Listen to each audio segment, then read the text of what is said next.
வணக்கம் நண்பர்களே, நான் Manikandan. This is Mani travels with hope. இது மாதிரி தொடர்ந்து பல வீடியோக்கள் வரப்போது. அதுக்கு நீங்கள் செய்ய வேண்டியது எல்லாம் நம்ம சேனலை சப்ஸ்கிரைப் பண்ணி ஆதரவு கொடுக்க வேண்டியது மட்டும்தான். இன்றைக்கி இந்த வீடியோவில் நம்ம பார்க்கக்கூடிய விஷயம் என்ன அப்படின்னா, பன்ருட்டி அப்படிங்கிற ஒரு ஊர் நமக்கு தெரியும். கடலூர் பக்கத்தில் இருக்குது. விழுப்புரத்துலேருந்து பன்ருட்டியை தாண்டி தான் நம்ம கடலூருக்கு போகணும். ஆனால் இங்கே பல்வேறு ரயில்கள் நிற்கிறது கிடையாது. சில ரயில்கள் நின்று செல்கிறது. ஆனால் இப்போது ஒரு புதிய ரயிலுக்கான அறிவிப்பு அப்படிங்கிறது வந்திருக்கிறது. புதிய ரயில் கிடையாது, அது ஏற்கனவே ஓடிட்டுருக்கிற ரயில் தான். அந்த ரயிலானது பன்ருட்டி ரயில் நிலையத்தில் நின்று செல்ல இருக்கிறது. அது எந்த ரயில் அப்படிங்கிற டீட்டெயிலை தான் இந்த வீடியோவில் நம்ம பார்க்க போகிறோம்.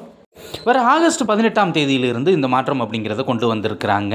ட்ரெயின் நம்பர் 07191 அப்படிங்கிற நம்பரில் காச்சேகுடாவிலிருந்து மதுரை வரைக்கும் வரக்கூடிய இந்த ரயிலானது 18ஆம் தேதி கிளம்பக்கூடிய இந்த ரயிலானது பன்ருட்டி ரயில் நிலையத்தில் நின்று செல்லும் அப்படின்னு அறிவிப்பு அப்படிங்கிறது இருக்கிறது.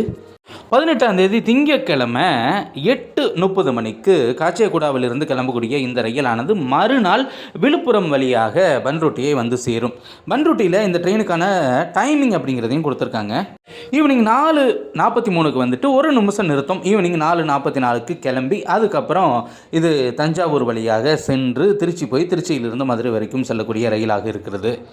அதே மாதிரி ரிட்டன் டைரக்ஷனில் இந்த ட்ரெயின் மதுரையில் இருந்து கிளம்பும்போது, அதாவது ஆகஸ்ட் மாதம் 20ஆம் தேதியில் இருந்து பன்ருட்டியில் நின்று செல்லும். அதுக்கு முன்னாடிலாம் நிற்காதீங்க. ஆகஸ்ட் 20 இருந்து தான் இந்த ட்ரெயினானது பன்ருட்டியில் நின்று செல்லும். மதுரையில் இருந்து 10:30க்கு 20ஆம் தேதி கிளம்பக்கூடிய இந்த ரயிலானது ஈவினிங் 6 மணி வாக்கில் பன்ருட்டியை கிராஸ் பண்ணோம். 6:03க்கு வந்துட்டு 6:04 ஒரு நிமிஷம் நிறுத்தம் அப்படிங்கிறது இருக்கிறது. அதனால் பன்ருட்டியை சேர்ந்த மக்கள் மற்றும் அதை சுற்றி இருக்கக்கூடிய மக்கள் ஹைதராபாத் போகணும் அப்படின்னா விழுப்புரம் போக தேவையில்லை, கடலூர் போக தேவையில்லை. இந்த ஒரு ட்ரெயினில் புதன்கிழமை இயங்கக்கூடிய இந்த ஒரு ட்ரெயினில் நம்ம ட்ராவல் பண்ண முடியும் அப்படிங்கிறத தெரிஞ்சுக்கணும். இந்த வீடியோவில் நான் கொடுத்த தகவல்கள் உங்களுக்கு போதுமானதாகவும் அதே நேரத்தில் பயனுள்ளதாகவும் இருந்திருக்கும் அப்படிங்கிற நம்பிக்கை நிச்சயமாக எனக்கு இருக்கிறது. உங்கள் ஊருக்கு ஸ்டாப்பிங்கை கொடுத்துருக்காங்க, நீங்கள் பயன்படுத்திக்கிங்க. அப்போ தான் இன்னும் பல்வேறு ரயில்கள் பன்ருட்டியில் நின்று செல்லும். ஒரு அற்புதமான ஏரியா பன்ருட்டி பலாப்பழம் இன்னும் எவ்வளோ சுவையாக இருக்கும் தெரியுமா? அந்த மாதிரி புகழ்பெற்ற பன்ருட்டியில் இந்த ரயில் நின்று செல்வது ரொம்பவும் வசதியான விஷயமாக இருக்கிறது.